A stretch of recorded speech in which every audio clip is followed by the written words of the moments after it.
प्रिय मित्र, आपका स्वागत है इस वीडियो में कि आप परमेश्वर के वचन को सुन पाएं और इस वीडियो को आप अंत तक देखें। आप व्यस्त हैं, कोई बात नहीं, लेकिन परमेश्वर के वचन को आप बिजी होने पर भी इजी तरीके से सुन सकते हैं। आप अपने कार्य को करते रहें और इसका साउंड को लाउड करें और इसको भली भांति आप सुन सकें। प्रियो, देखने की जरूरत नहीं है, कानों से सुने, क्योंकि परमेश्वर का वचन सुनने से और उससे बड़ा एक विश्वास बढ़ता है जब परमेश्वर का वचन आप सुनते हैं। तो प्रियो, मैं ये कहना चाहता हूँ कि उत्पत्ति की किताब तो उसका 12वें अध्याय को हम देखते हैं और 12वें अध्याय को 12 पद को और 13 पद को हम देखने वाले हैं। अब हम अब्राहम की बुलाहट को देखते हैं और उस देश में अकाल है, कनान में, और वो मिस्र देश में चला गया है। जब वो मिस्र देश में परदेशी होने के लिए चला गया है और जब वो परदेशी होकर वहाँ पर रहने लगा है, तब उसने अपनी पत्नी से कहा है कि उन्हें कहना, मुझे मालूम है कि तू सुंदर स्त्री है, तू अति सुंदर स्त्री है, और मैं जानता हूँ और मुझे डर है कि वो मुझे जीते जी वो मुझे मार देंगे और तुझे जीते जी रख लेंगे, यानी वो तुझे ले लेंगे और मुझे समाप्त कर देंगे। इसलिए तो मुझ पर दया करना। और तो यहाँ पर हम वचन पढ़ते हैं कि जब मिस्री तुझे देखेंगे तो कहेंगे कि यह उसकी पत्नी है, इसलिए वे मुझको तो मार डालेंगे पर तुझको जीती रख लेंगे। अतः यह कहना, मैं उसकी बहन हूं, जिससे तेरा कारण मेरा कल्याण हो और मेरा प्राण तेरे कारण बचे तेरे कारण मेरा प्राण बचे। प्रियो, मैं कहना चाहता हूँ कि पत्नी से बहन बनाकर आपके प्राण बचेंगे या नहीं बचेंगे मुझे मालूम नहीं है।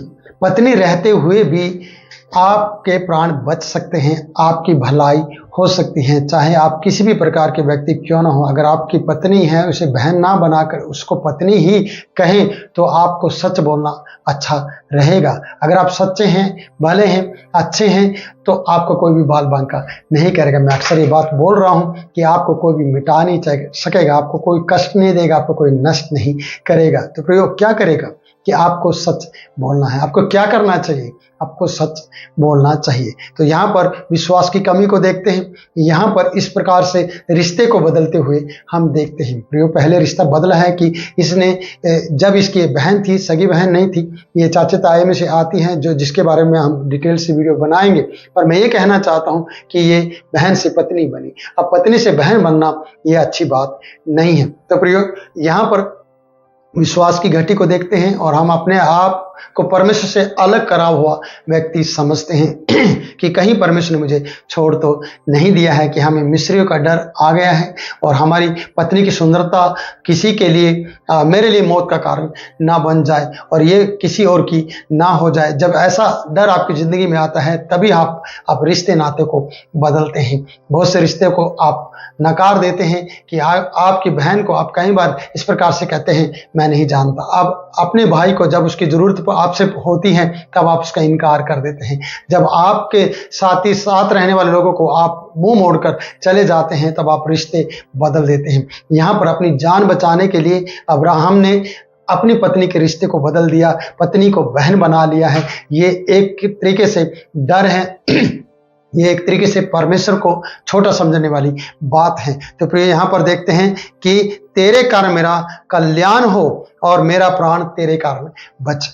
क्या पत्नी के द्वारा उसका कल्याण होगा? जिसको बहन बनाने पर यह बात कही जाए, पत्नी को बहन बनाए, ये डर है जो इस तरीके के बौखलाने वाली बातें करता है। ये डर ही है जो आप प्रभु का इनकार करते हैं। जब आपके जीवन में सताव आते हैं ना, तब आप कितनी भी प्रार्थना करने वाले व्यक्ति होंगे, किसी भी तरीके से आप प्रचार करने वाले व्यक्ति होंगे, जब आपके अंदर डर आएगा तब आप बौखला जाएंगे, तब आप कहेंगे, नहीं, मैं तो नहीं जानता, मैं तो यीशु को नहीं मानता। जिस प्रकार से हम पतरस की बारे में देखते हैं कि उसने प्रभु यीशु मसीह का 3 बार इनकार किया। जानते क्यों? क्योंकि उसके अंदर डर आ गया था, क्योंकि यीशु के साथ बुरा बर्ताव हो रहा था, यीशु को सताया जा रहा था, यीशु को सैनिकों के द्वारा पकड़ा गया था, यीशु को मार पड़ रही थी, यीशु को कोर्ट कचहरियों में ले जाया गया था। इसलिए पतरस के जीवन में डर आ गया था। आज ये कनान देश को छोड़कर अकाल के कारण से मिस्र देश में आकर रहने लगा है और उसने अपने ही घर और अपने ही परिवार के रिश्ते को बदलते हुए इस प्रकार से कहा, सुन, तू कहना मैं उसकी बहन हूं। तू मेरी बहन के तरीके से रहना और कहना कि मैं उसकी बहन हूँ, और वो अगर तूने पत्नी कहा तो मुझे मार देंगे, पर तेरे कारण मेरा कल्याण हो, तेरे कारण मेरे प्राण बच जाए। प्रियो, पत्नी रहते हुए भी आपके प्राण बच सकते हैं। वो कैसे, मैं आपको बताना चाहता हूं। पति रहते हुए भी आपके प्राण बच सकते हैं। आपके सही रिश्ते रहते हुए भी आपके प्राणों को बचने के लिए परमेश्वर आपकी अगुवाई करेगा। प्रियो, इसलिए रिश्ते ना बिगाड़ें। इन रिश्ता बिगाड़ कर आप झूठ मत बोलें। इसलिए अब्राहम ने यहाँ पर गलती की है, और इस गलती का बारे में मैं ये कहना चाहता हूँ कि आप रिश्ते खराब ना करें, क्योंकि मसीह यीशु जब आया है तो रिश्ते खराब करने के लिए नहीं आया, रिश्ते बनाने के लिए आया है। तो प्रिय, हम पहला शमूएल देखते हैं। पहले शमूएल में चलते हैं और वहाँ पहले शमूएल के 25 अध्याय में एक कहानी को हम देखते हैं। 25 अध्याय के 18 पद में हम एक कहानी को देखते हैं प्रियो, जब दाऊद राजा नहीं बना था और शाऊल राजा से डरते हुए छुप रहा था, और शाऊल राजा उसका पीछा कर रहा था और फिलिस्तियों से शाऊल राजा युद्ध करता था। जब जब उसे दाऊद की याद आती थी तब तब वो उसे ढूंढने चला जाता था और उसे मारने के लिए वो तैयार रहता था। तो यहाँ पर जब वो जंगलों में दाऊद छुप रहा था, जब वो पहाड़ी क्षेत्र में छुप छुप कर रह रहा था कुछ लोगों के साथ, तो प्रियो यहाँ पर उसने शमूएल की मृत्यु के बाद दाऊद ने मदद मांगी है एक मनुष्य से, और वो मनुष्य बड़ा धनवान था। वो करमेल में अपना व्यापार करता था। उसके पास बहुत सी भेड़ बकरियां थी। यहाँ लिखा है 3000 भेड़ें थी, 1000 बकरियां थी, और अपनी भेड़ों का ऊन कतर रहा था वो। उस वक्त दाऊद ने उससे मदद मांगी थी, लेकिन उसने मदद ना करके उसे ललकार दिया था और उसके विरुद्ध में बातें कर दी थी। उसका नाम नाबाल था। यहाँ पर लिखा है उसका नाम, मैं बता, नाबाल ने दाऊद को ललकार दिया था, जबकि आने वाला फ्यूचर का राजा था वो।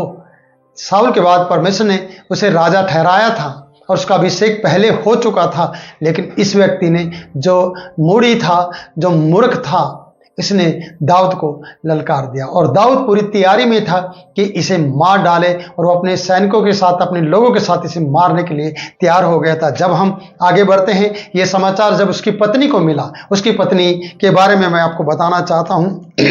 उसकी पत्नी की जो खूबियां हैं वो यहाँ पर इस प्रकार से है कि उसकी पत्नी बुद्धिमान थी, उसकी पति रूपवती थी, उसकी पत्नी परंतु पुरुष कठोर था। नाबाल अपनी भेड़ों के ऊन कतर रहा था। नाबाल कठोर था, वो रूपवती थी, वो सुंदर थी, वो समझदार थी, वो बुद्धिमान थी। कौन?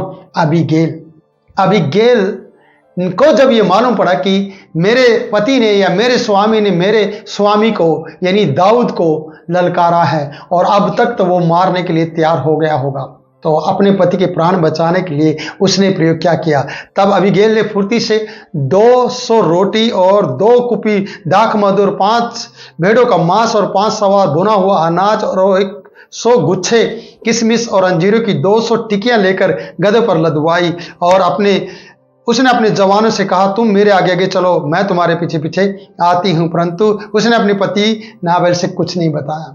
यह है पत्नी, अच्छी पत्नी के कार्य, सुंदर पत्नी और बुद्धिमान पत्नी के कार्य कि बिना पति के बताए, क्योंकि पति ने दाऊद को ललकार दिया था और पत्नी उसके प्राणों को बचाना चाहती है कि ये तो मूढ़ी है, ये तो मूर्ख है, इसे समझ नहीं है कि वो राजा है, वो आने वाला फ्यूचर का राजा है, भविष्य का राजा है, और उसने राजा का आदर करने के लिए ये सब चीज़ें ले जाते हुए राजा दाऊद से मिलने के लिए वो तैयार हो गई। और यहाँ पर लिखा है, वो गधे पर चढ़ी, पहाड़ की आड़ में उतरी जाती थी और दाऊद अपने जनों समेत उससे के सामने उतरा आता था और उसको मिली। दाऊद ने सोचा कि मैंने तो जंगल में उसके सब माल की ऐसी रक्षा की, उसका कुछ भी ना खाया, निसंदेह ये सब व्यर्थ हुआ, क्योंकि उसने उसकी भलाई के बदले बुराई ही की। तो मेरे प्रियो, मैं ये कहना चाहता हूं कि दाऊद को जब ये स्त्री अबीगैल मिली, जो बुद्धिमान और समझदार और रूपवती थी, तब उसने दाऊद ने उसके पति की हानि करने की जो ठानी थी उसको उसने नहीं किया, हानि नहीं की और उसे छोड़ दिया। देखिए यहाँ अब्राहम की पत्नी के कारण अपने प्राण बचाना चाहता है, यहाँ एबीगेल अपने पति के प्राण को बचाती है दाऊद से, दाऊद के हाथों से। तो मैं ये कहना चाहता हूँ कि आप अच्छी पत्नी, भली पत्नी, रूपवती पत्नी, सुंदर भी हो, अगर आप परमेश्वर यहोवा का भय रखती हैं और डर मानती हैं और इज्जत मान सम्मान करती हैं, तो आपको आपके कारण आपके पति की भी भलाई होगी और वो भी बच जाएगा। तो मेरे बहन, मैं आपसे कहना चाहता हूँ, आपका पति कैसा भी मूढ़ी क्यों ना हो, कैसे भी मूर्खता के कार्य क्यों ना कर रहा हो, किसी भी तरीके से वो गलत तरीके से जिंदगी जी रहा हो, पर आपसे मैं कहना चाहता हूँ कि आपकी वजह से मेरी बहन आपका पति के ऊपर दया की जाएगी और उसके प्राण छोड़ दिए जाएंगे। आज अब्राहम की इस गलती को मैं देखता हूँ, मुझे अपने आप में थोड़ा सा फील होता कि अब्राहम परमेश्वर तेरे साथ है, क्यों तूने ये बात कही कि ये मेरी बहन है। और ये गलती आगे तक जाती है, बेटे पे जाती है, फिर पोते पे जाती है और ये गलती बार बार की जाती है। तो मैं ये कहना चाहता हूँ कि इस गलती को दोहराया ना जाए, इस गलती को बार बार ना किया जाए, रिश्तों को बनाए रखें, रिश्तों को ना बिगाड़ें। इसलिए एक अच्छी पत्नी, बुद्धिमान पत्नी के कारण से बहुत से लोगों के प्राण बच जाते हैं। तो प्रियो, यहाँ पत्नी के कारण अपने प्राणों को बचाना चाहते हैं रिश्ता बिगाड़ कर, ये ठीक नहीं है। रिश्ता ना बिगाड़े, गलत ना करें। इसलिए मैं कहना चाहता हूं कि यहाँ विश्वास की घटी देखी गई है।